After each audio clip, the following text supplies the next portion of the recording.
Hi friends, hi viewers, ಎಲ್ಲರಿಗೂ ನಮಸ್ಕಾರ. Welcome to yours kitchen corner. ನಾನಿವತ್ತು ನುಗ್ಗೆ ಸೊಪ್ಪು ಬೇಳೆ ಸಾಂಬಾರು ಮಾಡ್ತಾ ಇದ್ದೀನಿ. ಅದಕ್ಕೆ ಬೇಕಾಗುವ ಸಾಮಗ್ರಿಗಳು. ಇಲ್ಲಿ ನಾನು 1 ಕಪ್ ತೊಗರಿ ಬೇಳೆನ ಚೆನ್ನಾಗಿ ತೊಳೆದ್ಬಿಟ್ಟು ನೀರಲ್ಲಿ 10 ನಿಮಿಷದ ಮುಂಚೆ ನೆನೆಸಿಟ್ಕೊಂಡಿದ್ದೀನಿ. 2 ನಾಟಿ ಟೊಮೆಟೊ ಕಟ್ ಮಾಡಿ ಇಟ್ಕೊಂಡಿದ್ದೀನಿ. ನುಗ್ಗೆ ಸೊಪ್ಪು ಅರ್ಧ ಬಟ್ಲು, ಅಂದರೆ ನನ್ನ ಕೈಯಲ್ಲಿ 1 ಹಿಡಿ ಇದೆ. ಚೆನ್ನಾಗಿ ಕ್ಲೀನ್ ಮಾಡಿ ತೊಳೆದಿಟ್ಕೊಂಡಿದ್ದೀನಿ. ಇಲ್ಲಿ ಒಗ್ಗರಣೆಗೆ 1/4 ಸ್ಪೂನ್ ಸಾಸಿವೆ, 1/4 ಸ್ಪೂನ್ ಜೀರಿಗೆ, 2 ಈರುಳ್ಳಿ ಸಣ್ಣಗೆ ಕಟ್ ಮಾಡಿ ಇಟ್ಕೊಂಡಿದ್ದೀನಿ ಉದ್ದುದ್ದಕ್ಕೆ ಮೀಡಿಯಮ್ ಸೈಜ್ದು, 2 ಕಡ್ಡಿ ಕರಿಬೇವಿನ ಸೊಪ್ಪು, ಸ್ವಲ್ಪ ಹುಣಸೆ ಹಣ್ಣು, ಸ್ವಲ್ಪ ಕೊತ್ತಂಬರಿ ಸೊಪ್ಪು, ಸಾಂಬಾರು ಪುಡಿ, ಬೇಳೆ ಸಾಂಬಾರು ಪುಡಿ 2 ಸ್ಪೂನು, ರುಚಿಗೆ ತಕ್ಕಷ್ಟು ಉಪ್ಪು ಮತ್ತು 1/4 ಚಮಚ ಅರಿಶಿನ, ಸ್ವಲ್ಪ ಹಿಂಗು, 2 ಸ್ಪೂನು ಎಣ್ಣೆ. ಈಗ ಮಾಡೋದು ಹೇಗೆ ಅಂತ ನೋಡೋಣ. ಈಗ ಗ್ಯಾಸು ಆನ್ ಮಾಡ್ಕೊಳ್ಳಿ. ನೋಡಿ, ನಾನು ಚೆನ್ನಾಗಿ ತೊಳೆದು 3-4 ಸತಿ ತೊಗರಿ ಬೇಳೆನ ಒಂದು 10 ನಿಮಿಷದ ಮುಂಚೆ ನೆನೆಸಿಟ್ಕೊಂಡಿದ್ದೀನಿ. ಇದಕ್ಕೆ 2 ದೊಡ್ಡ ನಾಟಿ ಟೊಮೆಟೊ ಹಾಕ್ಕೊಳ್ಳಿ, ಕಟ್ ಮಾಡಿರೋದು, ಸಣ್ಣಗೆ ಕಟ್ ಮಾಡಿದ್ದೀನಿ. ರುಚಿಗೆ ತಕ್ಕಷ್ಟು ಉಪ್ಪು ಮತ್ತು 1/4 ಚಮಚ ಅರಿಶಿನ,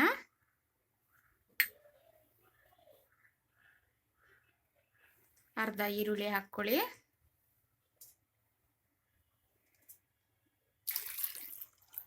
ಇದು ಬೇಳೆ ಮುಳುಗುವಷ್ಟು ನೀರು, ಅಂದರೆ 1 ಗ್ಲಾಸ್ ನೀರು ಹಾಕ್ಕೊಂಡಿದ್ದೀನಿ ನಾನು.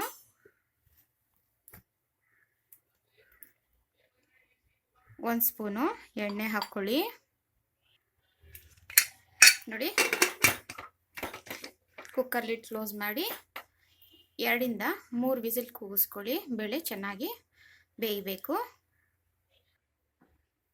ನೋಡಿ, 3 ವಿಸಿಲ್ ಕೂಗಿಸ್ಕೊಂಡಿದ್ದೀನಿ. ಕುಕ್ಕರು ತಣ್ಣಗಾಗಿದೆ. ಈಗ ಲಿಡ್ಡು ಓಪನ್ ಮಾಡ್ತಾ ಇದ್ದೀನಿ.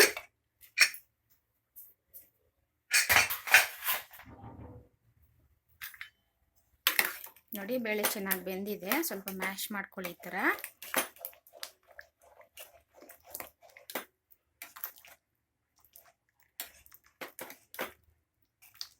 ನೋಡಿ, ಇದು ಪಕ್ಕಕ್ಕೆ ಇಟ್ಕೊಳ್ಳಿ. ಈಗ ಒಂದು ಪಾತ್ರೆ ಇಟ್ಕೊಳ್ಳಿ. ನೋಡಿ, ಗ್ಯಾಸ್ ಆನ್ ಮಾಡ್ಕೊಳ್ಳಿ. ಪಾತ್ರೆ ಬಿಸಿ ಆದಮೇಲೆ 2 ಸ್ಪೂನ್ ಎಣ್ಣೆ ಹಾಕ್ಕೊಳ್ಳಿ. ಎಣ್ಣೆ ಬಿಸಿ ಆಗಲಿ. ನೋಡಿ, ಪಾತ್ರೆ ಬಿಸಿ ಆಗಿತ್ತು, 2 ಸ್ಪೂನ್ ಎಣ್ಣೆ ಹಾಕ್ಕೊಂಡಿದ್ದೀನಿ. ಎಣ್ಣೆ ಕೂಡ ಬಿಸಿಯಾಗಿದೆ. ಈಗ ಸಾಸಿವೆ ಮತ್ತು ಜೀರಿಗೆ ಹಾಕ್ಕೊಳ್ಳಿ. ಸಾಸಿವೆ ಜೀರಿಗೆ ಚಟಪಟ ಆದಮೇಲೆ ಈರುಳ್ಳಿ ಹಾಕ್ಕೊಳ್ಳಿ, ಕರಿಬೇವು,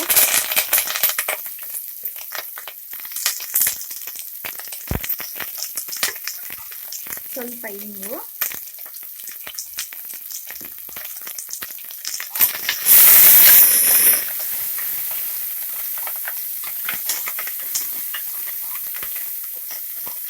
ಈರುಳ್ಳಿ ಕಂದು ಬಣ್ಣ ಬರಬೇಕು, ಅಲ್ಲಿ ಗಂಟ ಫ್ರೈ ಮಾಡ್ಕೊಳ್ಳಿ.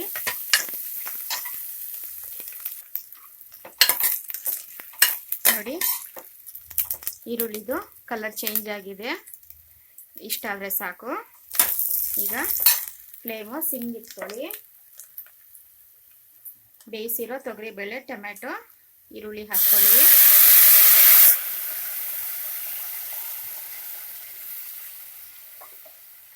ಚೆನ್ನಾಗಿ ಮಿಕ್ಸ್ ಮಾಡ್ಕೊಳ್ಳಿ. ಈಗ ಫ್ಲೇಮು ಮೀಡಿಯಮ್ಗೆ ಇಟ್ಕೊಳ್ಳಿ. ಈಗ ಬೇಳೆ ಸಾಂಬಾರು ಪುಡಿ 2 ಸ್ಪೂನು ಚೆನ್ನಾಗಿ ಮಿಕ್ಸ್ ಮಾಡಿ.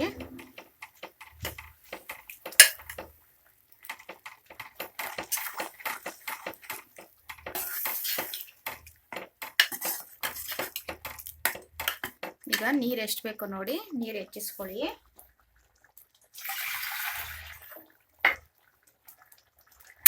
ನಾನೊಂದು ಅರ್ಧ ಲೀಟ್ರ್ ನೀರು ಹಾಕ್ಕೊತಾ ಇದ್ದೀನಿ.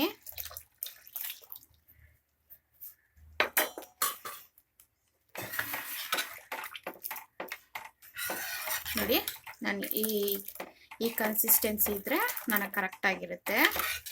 ನೋಡಿ, ಒಂದು 5 ನಿಮಿಷ ಚೆನ್ನಾಗಿ ಕುದೀಲಿ. ಬೇಳೆ ಸಾಂಬಾರು ಪುಡಿ ಹಾಕಿದ್ಮೇಲೆ ನೋಡಿ 5 ನಿಮಿಷ ಆಯಿತು, ಚೆನ್ನಾಗಿ ಕುದೀತಾ ಇದೆ ಸಾಂಬಾರು.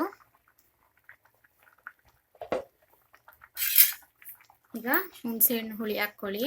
ನಾನು ನೀರಲ್ಲಿ ನೆನೆಸಿಟ್ಟಿದ್ದೆ.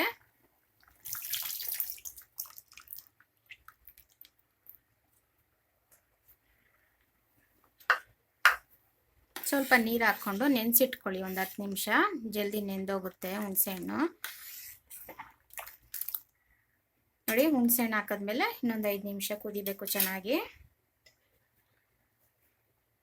ಈಗ ಲಿಡ್ ಕ್ಲೋಸ್ ಮಾಡಿಕೊಂಡು ಇನ್ನೊಂದು 5 ನಿಮಿಷ ಚೆನ್ನಾಗಿ ಕುದಿಸ್ಕೊಳ್ಳಿ.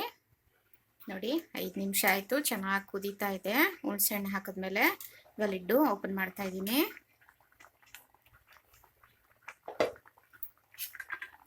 ಚೆನ್ನಾಗಿ ಮಿಕ್ಸ್ ಮಾಡ್ಕೊಳ್ಳಿ.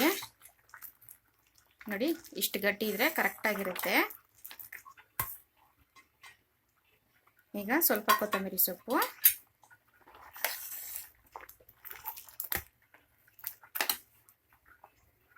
ನೋಡಿ ನುಗ್ಗೆ ಸೊಪ್ಪು ತೊಗೊಂಡಿದ್ದೀನಿ ನಾನು. ಒಂದು ಕೈ ಹಿಡಿ ಇದೆ ನನ್ನ ಕೈಯಲ್ಲಿ. ಚೆನ್ನಾಗಿ ಬಿಡಿಸಿ ಚೆನ್ನಾಗಿ ತೊಳೆದಿಟ್ಕೊಂಡಿದ್ದೀನಿ.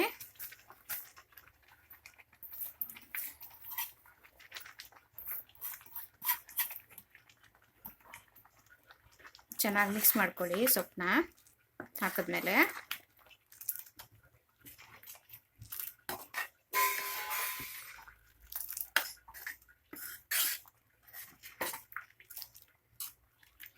ಇದೊಂದು 5 ನಿಮಿಷ ಚೆನ್ನಾಗಿ ಕುದಿಸ್ಕೊಳ್ಳಿ. ಸೊಪ್ಪು ಹಾಕಿದ್ಮೇಲೆ ಸೊಪ್ಪು ಜಲ್ದಿ ಬೆಂದೋಗುತ್ತೆ. 5 ನಿಮಿಷ ಕುದ್ರೆ ನುಗ್ಗೆ ಸೊಪ್ಪಿನ ಬೇಳೆ ಸಾಂಬಾರು ರೆಡಿ ಆಗುತ್ತೆ. ನೋಡಿ, 4 ನಿಮಿಷ ಚೆನ್ನಾಗಿ ಕುದಿಸ್ಕೊಂಡಿದ್ದೀನಿ. ಸೊಪ್ಪು ಹಾಕಿದ್ಮೇಲೆ ಲಿಡ್ ಕ್ಲೋಸ್ ಮಾಡ್ಲಿಕ್ಕೆ ಹೋಗಬೇಡಿ. ನೋಡಿ, ರೆಡಿ ಆಯಿತು. ಗ್ಯಾಸ್ ಆಫ್ ಮಾಡ್ತಾ ಇದ್ದೀನಿ. ಮೇಲೆ ಇನ್ನು ಸ್ವಲ್ಪ ಕೊತ್ತಂಬರಿ ಸೊಪ್ಪು ಹಾಕ್ಕೊಳ್ಳಿ. ನೋಡಿ, ನುಗ್ಗೆ ಸೊಪ್ಪಿನ ಬೇಳೆ ಸಾಂಬಾರು ರೆಡಿ ಆಯಿತು. ನೋಡಿ, ಇದು ಮುದ್ದೆಗೆ, ಅನ್ನಗೆ, ಚಪಾತಿ, ಪೂರಿಗೆ ತುಂಬಾ ಟೇಸ್ಟಿಯಾಗಿರುತ್ತೆ. ದೋಸೆಗೆ ಕೂಡ ತುಂಬಾ ಟೇಸ್ಟಿಯಾಗಿರುತ್ತೆ. ಅನ್ನಕ್ಕೆ ತುಪ್ಪ ಹಾಕ್ಕೊಂಡು ಸಾಂಬಾರು ಹಾಕ್ಕೊತೀನಿ. ತುಂಬಾ ಟೇಸ್ಟಿಯಾಗಿರುತ್ತೆ. ನೀವು ಟ್ರೈ ಮಾಡಿ ಹಾಗೂ ಕಮೆಂಟ್ ಸೆಕ್ಷನಲ್ಲಿ ತಿಳಿಸಿ. ಮರೆಯದೆ ಶೇರ್ ಮಾಡಿ, ಲೈಕ್ ಮಾಡಿ, ಸಬ್ಸ್ಕ್ರೈಬ್ ಮಾಡಿ. Signing out from yours kitchen corner. Thank you.